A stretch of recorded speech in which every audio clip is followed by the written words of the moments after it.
Good morning. This morning I have Professor Jacobs with me. Jacob. Excuse me, Singular. Jacob. Singular, just Right. one. He's an One. audio professor here at the Art Institute of Atlanta. Thank you for joining us. Thank you for your time. Thank you for having and, me. thanks for your attention to detail. It's Jacob. Well, there's only one of me, right? There's So- only one of you, so let's get it right. Right. So I wanted to talk to you today about where you come from, Right. how you came here, and how your past and where you come from influences your life today. Okay. All right. So originally you're from Trinidad, is that correct? Right. What part of Trinidad? From the south part of it. The south side. South side. Okay. Yeah, pretty much it was we have the capital, right, and then we have the city of Sanford, which has just been turned a city just a few years back. Okay. When I was a resident there, or lived there, it was not a city, right? So, but the south part is where all the juices and the oil and all that, all the resources. All the good there. stuff. Okay. So when you moved to the U.S., you were already well into your audio career. Is that correct? Well, it depends. I was into my audio career, but Okay. not into engineering. Not into engineering. Right. Okay. So- What were you doing when you first came to the Right. U.S.? So I started off my career actually. Our national instrument is known as the steel drum. Right. You may have seen it in different videos with the playing this like oil drums. Yeah. And they've actually managed to turn that into an instrument. Yeah. So that's our national instrument. So I started off my career playing that because they had all these sort of competitions and festivals for the carnival. Right. And started off as a young boy, being able to go out late at night and to play in these festivals and go all part of the country, that's my way of escaping to do that. So Right, say I want to right. play in a steel band and I'll be with uncles and so forth, and I get to hang out late and all these guys and stuff. So I started playing that. And then because it was seasonal, I could only do that for the carnival season. And then after that, pretty much I'm grounded again, and I wanted to do more. Once I Okay. started playing that, I wanted to do more. So I got into playing guitar, and I initially started teaching myself, Right. self-taught, and then I ran into this guy. Maybe a couple months in, I was playing at this pub or wherever it is, and I met this guy, and he was exceptionally good. Yeah. So, got in a conversation with Get him, inspiration. and then we decided to exchange numbers, talk and stuff, and met him, and then he started giving me lessons, and that's where I really took off Okay. on that. All right. Yeah, So once you got to the U.S., you got into engineering, right? Well, not right off the bat. Well, that's when you started.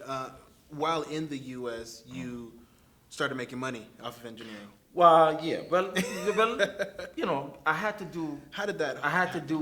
Once I get to the United States, I had to work, and Of course. pretty much, I had to kind of forget everything that I did in my country and start afresh, right? Yeah. So again, going back to me playing guitar in my country, I got to a point where I was really, really good, and I became a session guitarist. So I was playing in different sessions for different artists. back Right. home. And so when I came here, decided to pick that back up and, started playing and playing local, bars and with groups and stuff like that.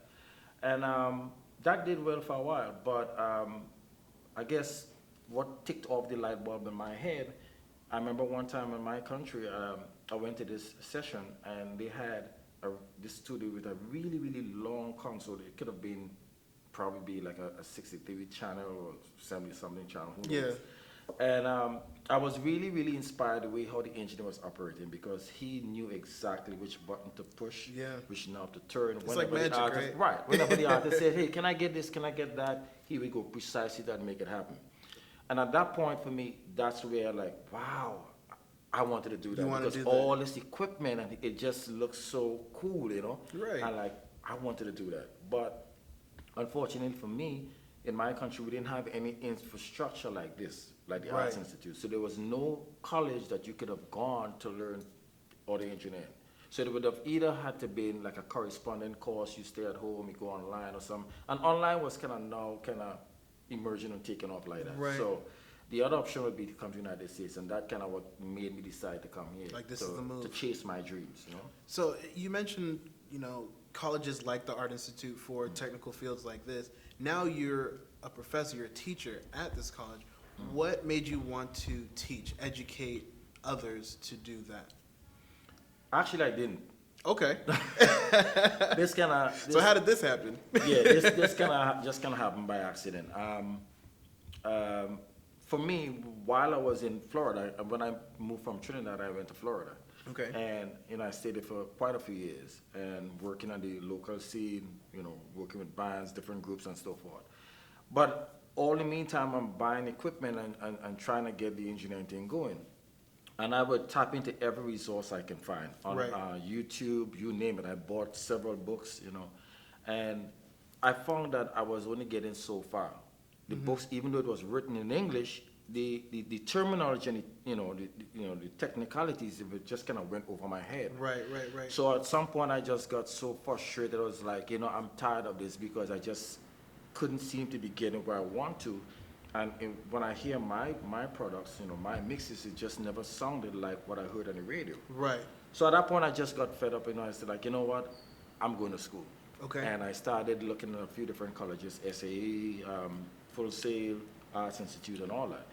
And I decided on the Arts Institute. Why? Because Full Sail and all that was kind of out of the scope for me. It means that they were like 4 hours away. Yeah. I would have to pay, So it's a location housing thing. and all that. Yeah, okay. And I didn't have that kind of money. And, I had... Most college students no, don't. Right. So I didn't have any families, like most of the students, they have their parents and all that and have that sort of support on the back end. I didn't. Right. So I was kind of navigating all on my own.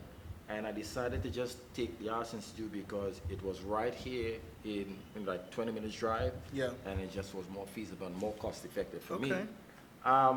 So I did the audio program, the same program that we have in this school.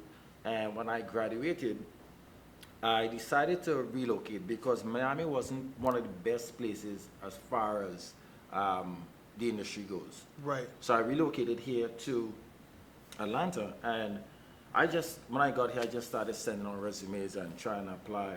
Yeah. And before you knew it, I got hired at SAE. Okay. So I taught there pretty much for 2 years as a lab instructor. I think some of your former students around here too. Right. Yeah. And after that, then I applied here and got hired. Okay. And very last question, how do you feel your origins influence your teaching style today? I just try to be me. I mean, every instructor is different, Of course. and they bring their personality to the table with the knowledge. Yeah. I try to not make it stressful. I try to make it light, a little humorous and all that. But at the same time, it's really, really, really technical. Yeah. And I just try to make it smooth over as light as possible. Okay. Very relaxed environment, and and that seemed to be working for me. I feel that. Well, Yeah. thank you again for your time, Mr. Jacob. Thank you. And for having me.